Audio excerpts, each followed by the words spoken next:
Once upon a time, in a faraway land, there lived a man so exceptional that the divine hosts of heaven and hell were forced to take note.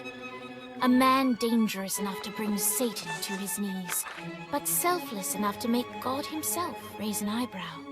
How did this come to pass? Well, it all began at a very special birthday party for a very special young lady. Surprise! What is all this? It's your birthday, Kinsey. So? You've never been to a birthday party? No. Oh, like not even growing up? I went to the School of the Americas since kindergarten. We didn't really do birthday parties. But you celebrated Christmas? I don't have to explain myself to you. Oh, Kinsey, this is going to be so much fun. Zinjai made a cake, Jane Austen is here, we'll play some games. What sort of games?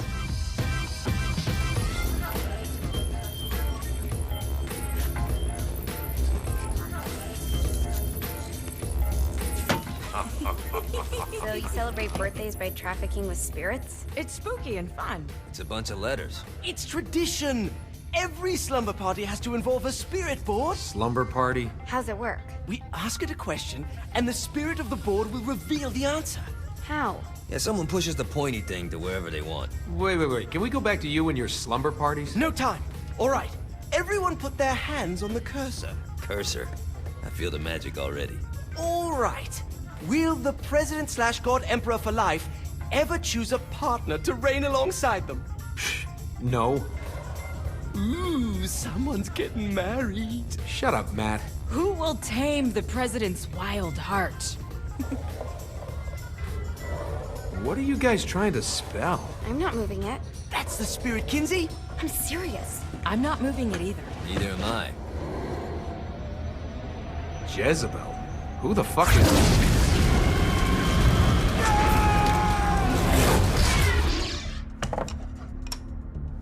Is that not normal?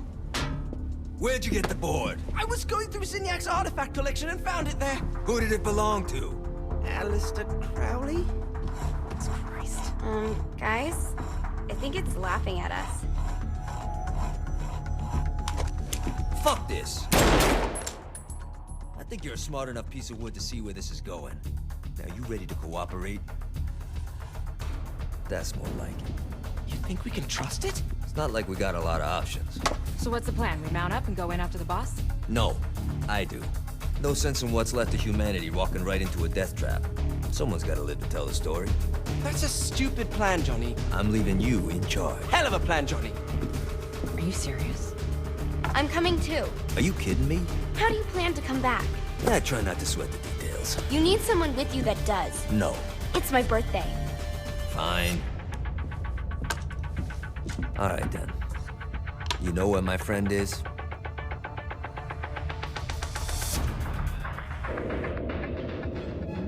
True to its word, the spirit board opened up another portal and sent Johnny and Kinsey screaming into hell.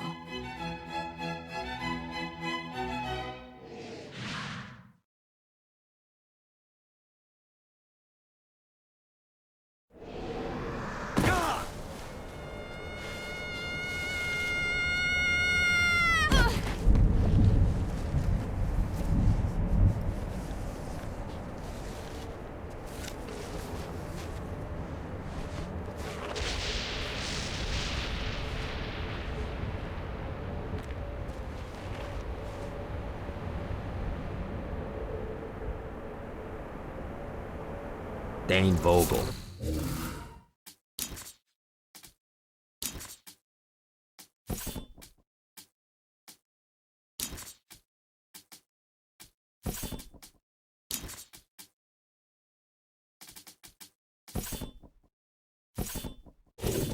Ultor's behind this, I know it. Ultor and the Saints haven't been enemies in years. You really think he's responsible? You don't know him like I do. The boss put him through a window for a reason. The reason was the boss was kind of fucking crazy back then. That's a fair point. You know how much easier this would be if we just found a car? You know how much easier this would be if you just gave me a second?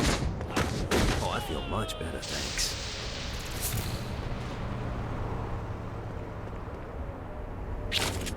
Watch and learn. Alright, now how are we gonna find the Eltor building? Biggest building down here, giant altar sign on it. I don't think this is a problem. I'll buy that.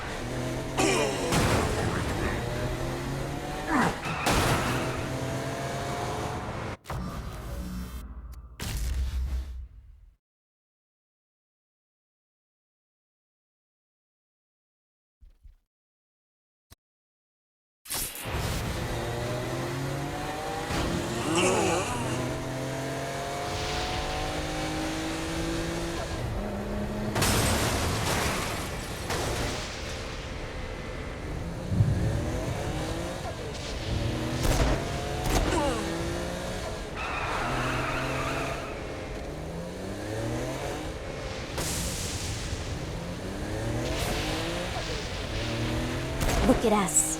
Kinsey Kensington and Johnny Gat driving together on a birthday adventure. Are you always this excited? Generally, I'm a misanthrope. I get it.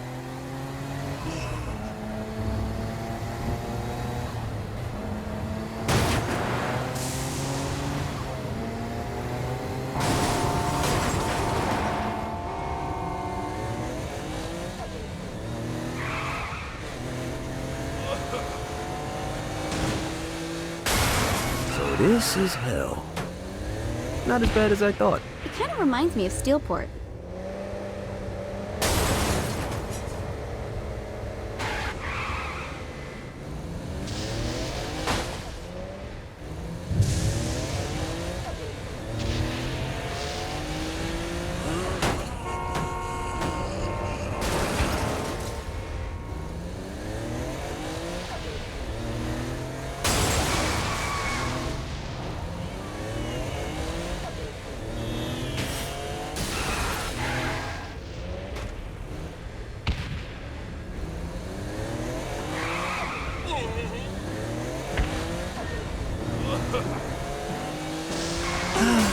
Life is good.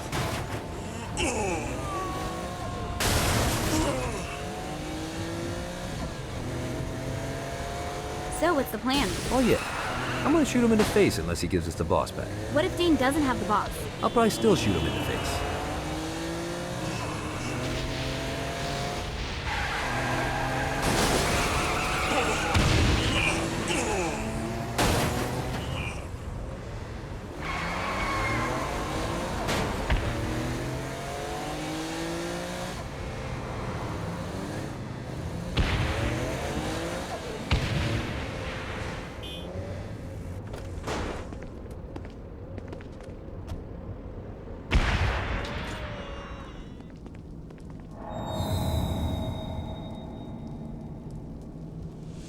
Welcome to hell. Shouldn't you have a receptionist? Such is the plight of eternal damnation. I have a feeling you didn't come here to catch up. Let's talk in my office.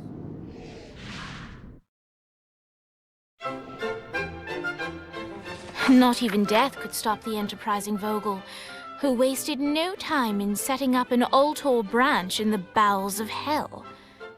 Dane was eager to fill Johnny in on the ever-shifting politics of land rights in the underworld. But real estate mattered little to Johnny, who only cared where his friend was. Where'd you put the president? I've been trying to explain that. I didn't take them. Bullshit. You expect me to believe you just happened to be the first thing we see in hell? Maybe it's just me, but your thank you sounds more like an accusation. That's probably because he plans to kill you. Okay. I get the trust issues. Can I show you something? The pieces all came together. The president had caused more chaos and destruction than any other in human history. It was only natural that Satan would want them to marry his daughter. They needed a plan, and Johnny had one. I'm gonna shoot the devil in the face. I think you might be skipping some details. No, I said in the face. I like the commitment, but you gotta find a way to get close enough to him in the first place. When's the wedding? I'll just show up And then you'll shoot him in the face. Sorry, but it's a little more complicated than that. These things are tied to the soul. You won't be able to enter without one. So how do we get one? You get his attention. I know some places that are of particular value to the father of the bride. You hit those, you'll get your shot. Wait, why would Satan give out an invitation for destroying his stuff? Oh, he won't, but it should piss him off enough to get him to attack Johnny personally. Either the devil kills Gat and Ultor gets the construction contracts to rebuild what was destroyed, or Johnny kills Satan and I'll have to pay less taxes. It's pretty win-win. That's why you're helping us? To make more money in hell? Hell's what you make of it, sweetie. Works for me. What you got? All right. Satan had entrusted the day-to-day running of hell to 5 archdukes, and Dane knew how to find them all. But beyond that, not everyone in hell was content to go along with Satan's status quo. There were others who shared Dane's ambition for power, and the Ultor mogul knew that the key to unseating Satan lay in gaining their aid. But before Johnny set out to wage war against the Prince of Darkness, Dane had one final gift, an artifact that he had spent fortunes on. Lucifer's cracked halo. This holy relic granted Johnny the majestic wings of the Morning Star. However, he still needed help in learning how to use them.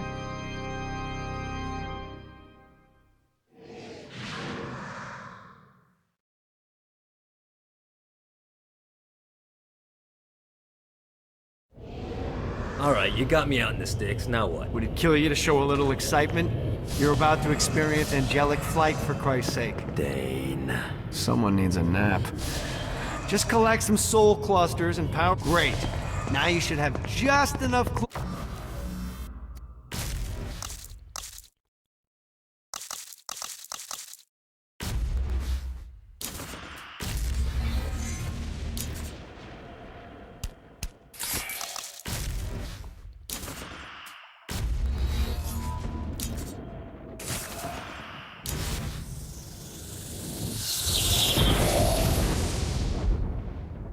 All right, let's start slow. Try to jump over to that next island. Also, the longer you charge your wings before jumping, the further you'll go.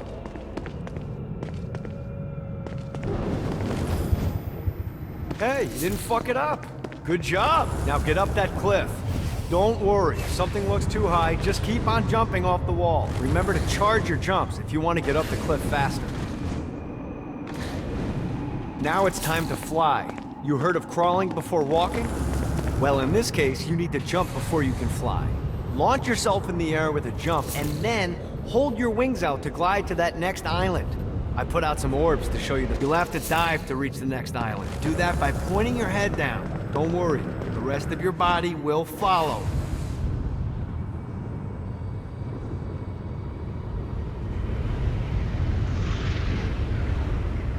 I put a shiny flap orb out in front of you. Collect the orb, and your wings will flap to gain speed.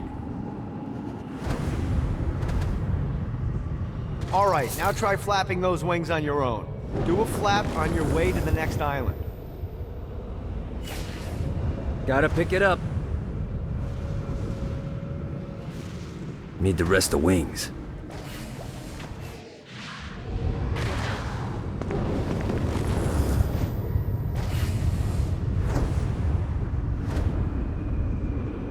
The exact opposite of diving is climbing.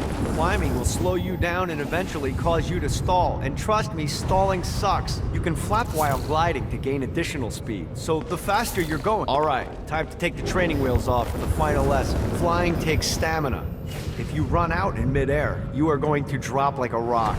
A stupid stamina. Let's get you back to the Ultor building. I want to run through all the stuff you can do to hurt Satan. Sure thing. See you soon. Here's the deal. If you want some FaceTime with Satan, you need to get his attention. Now, Satan hates being challenged, so anything you do to undermine his control is good. Fraud, mayhem, shooting demons in the face, anything. You can keep track of Satan's wrath with this handy meter. Get it high enough and you'll be having drinks with Big Red in no time. I've compiled a list of shit to do, so take a look and do whatever sounds fun. Oh, one more thing. We have some potential allies down here. Trust me, you want to impress them.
I hope there's not something ridiculous like 100 of these to find.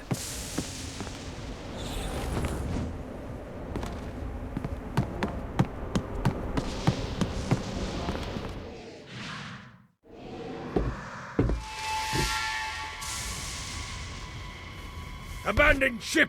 We've been boarded!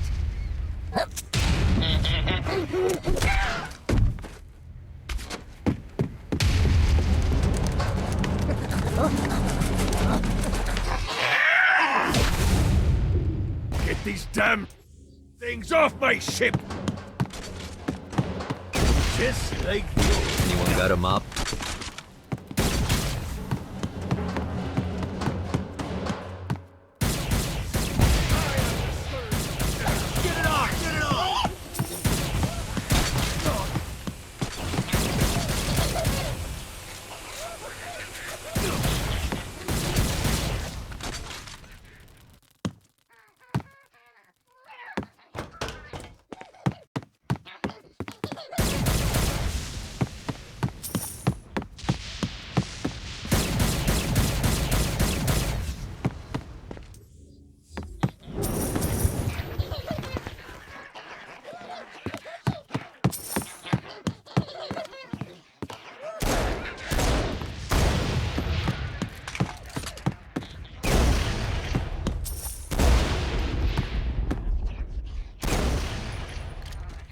I got a bit of treasure in that chest over there.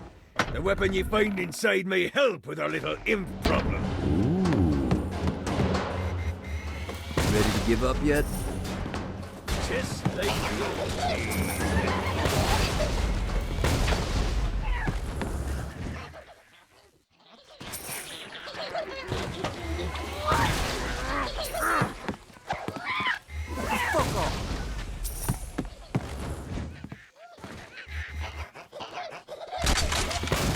Fantastic work!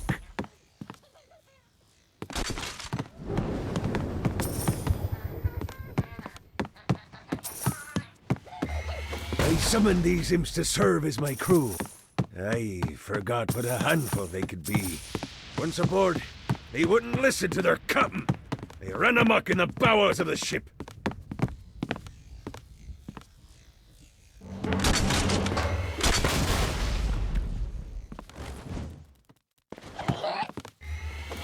Toast to you, good sir. Who's laughing now? Good God, they're swarming me!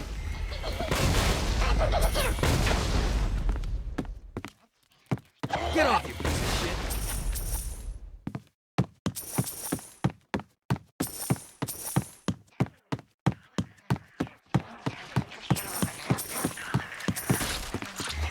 Hey, it's okay to drop the pirate voice. What pirate voice would that be? Wow.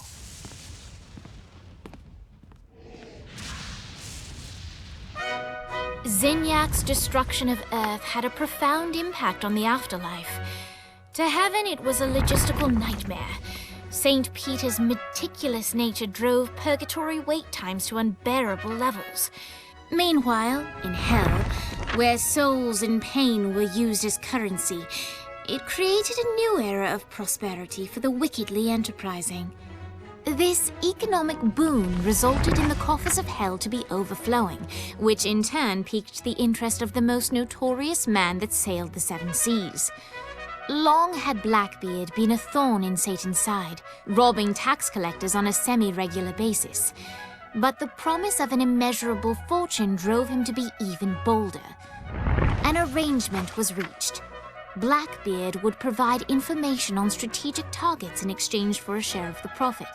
Johnny, who was interested in murder, not money, happily agreed.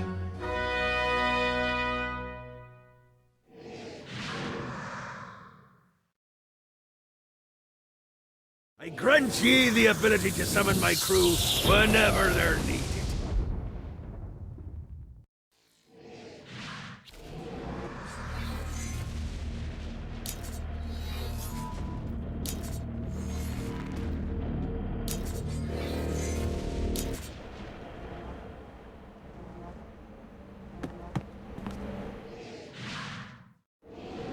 All right. right, matey. It's time for your lesson.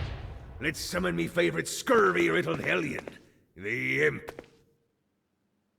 Why don't you start off by summoning an imp to take out those enemies? There you go, matey. Now take down the other. Those little ankle biters are vicious. Now let's practice your aim. Take down the demons on the islands.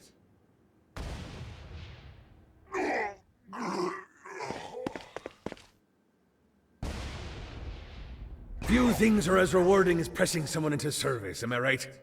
Now get going! There's a whole wide world waiting to be plundered.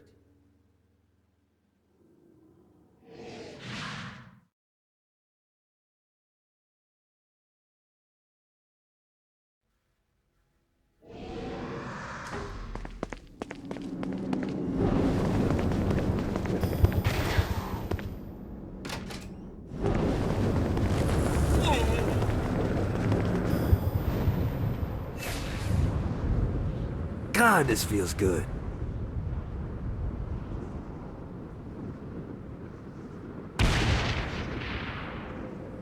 I raided a Centerpol office and found information on where the president is being kept. Evidently, they've been trapped in some sort of soul crystal inside Satan's palace.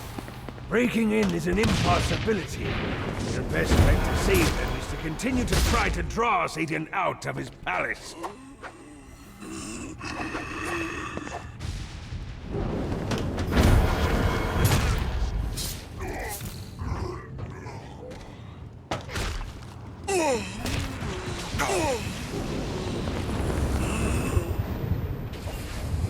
Running out of juice.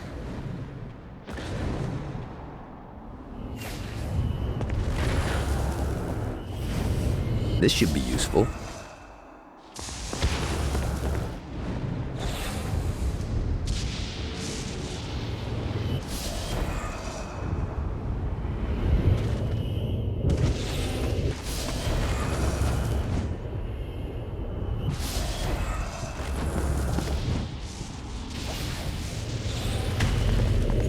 This is what I'm talking about.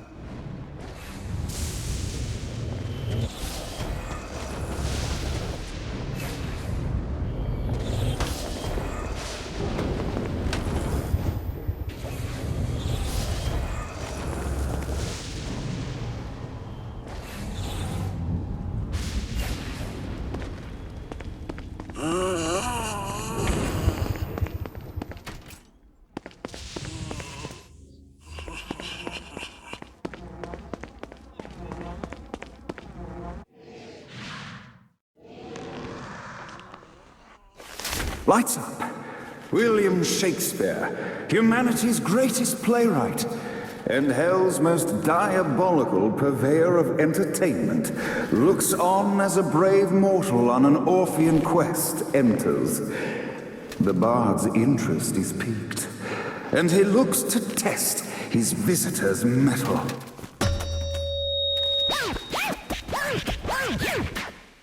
The masked tragedies were used to enemies cowering as they approached, but soon they realized that they faced a foe with courage and nobility, traits uncommon in the fires of perdition. No.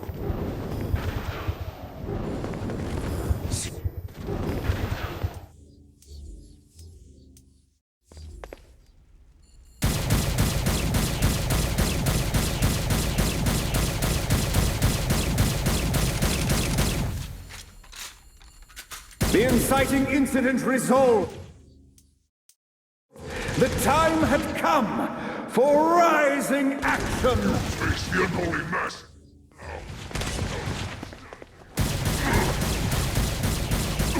God! Nothing.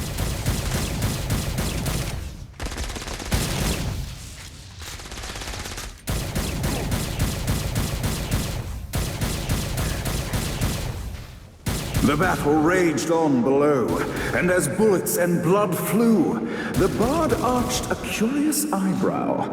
Could this mortal be the exact thing that Shakespeare needed? Fuck with me. your soul? This battle is far from over, mortal. Arise! And now, Act 3!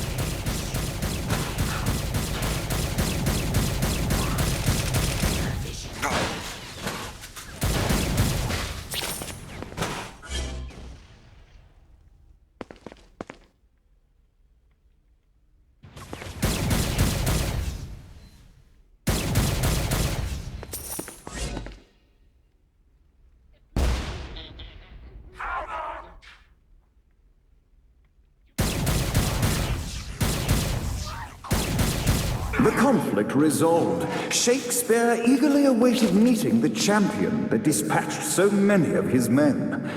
Undoubtedly, they were here for the bard's aid. And while happy endings were not a thing found in hell, Shakespeare always had a soft spot for comedies. In the land of the living, William Shakespeare is regarded as one of the most prolific playwrights of all time. However, to the denizens of hell, the bard is seen in a far different light. After selling his soul for fame and adoration, Shakespeare served in hell as Satan's spy master general. In doing his duty, Shakespeare would punish the souls he was investigating by forcing them to perform in grotesque passion plays for Satan's amusement. But in a Twelfth Night-esque twist, Shakespeare found himself living a double life. While he projected an image of cruelty, his heart was as soft as Jezebel's. In secret, he would tutor her on the classics and act out the works of his mortal days. When Satan found out, he cast Shakespeare out of the palace, believing that the poet would be tormented by the populace of hell, far out of Jezebel's sight. But Satan had not counted on the bard's cunning. Embracing his persona of master torturer, Shakespeare and his followers, the tragedies, took root in the entertainment district, biding their time for revenge.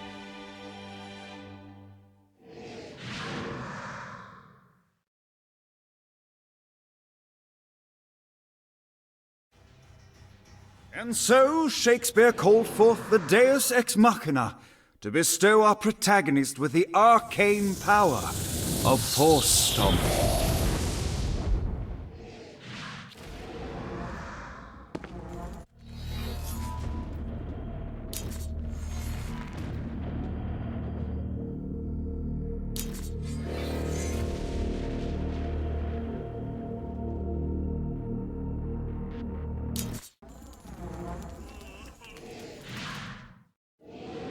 Lights up! The mortal stands in the training grounds to try out his new Force Stomp power on the group of demons in front of them. Act 1, Scene 2, in which our protagonist kills more demons with Force Stomp. Act 2, in which our protagonist is greeted by foul imps.